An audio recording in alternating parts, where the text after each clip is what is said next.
ce qui est de l'événement de la traversée, dans le fond, on est rendu à la 13e édition cette année.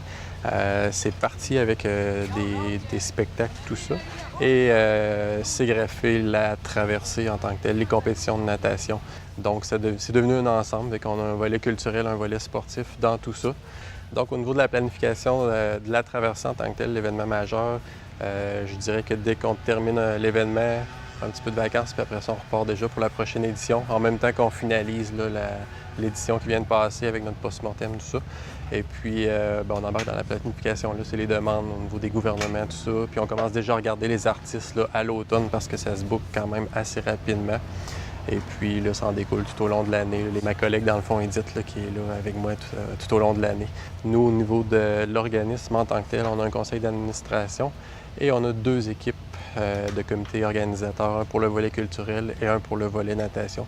Donc, c'est une bonne vingtaine de personnes qui s'impliquent avec nous, les permanents, à l'année. Chacun des membres de chaque comité est responsable d'un département, par exemple la sécurité, la logistique, tout ça.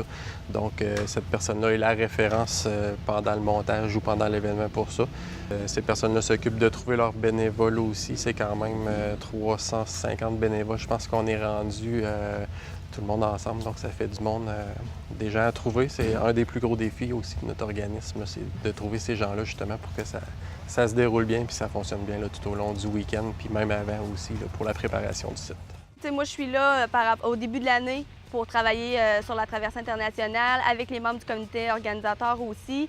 Mais sans les 350 bénévoles, pendant la fin de semaine, on ne pourrait pas arriver non plus à mettre l'événement en place. Ça prend ces gens-là pour que le festival fonctionne, pour que tout le monde se sente bien, pour que les gens aient une belle expérience. Alors sans eux, on ne pourrait pas y arriver.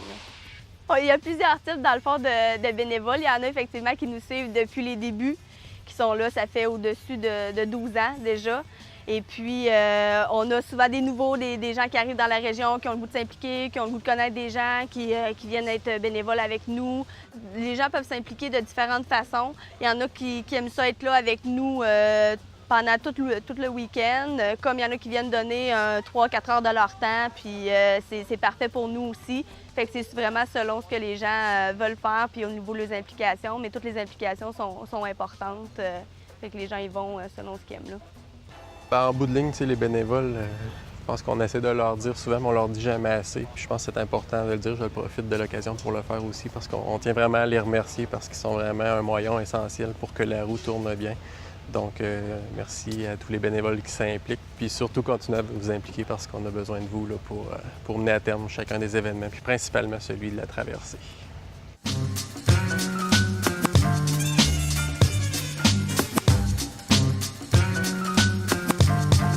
Slow down, Mr. Bongo.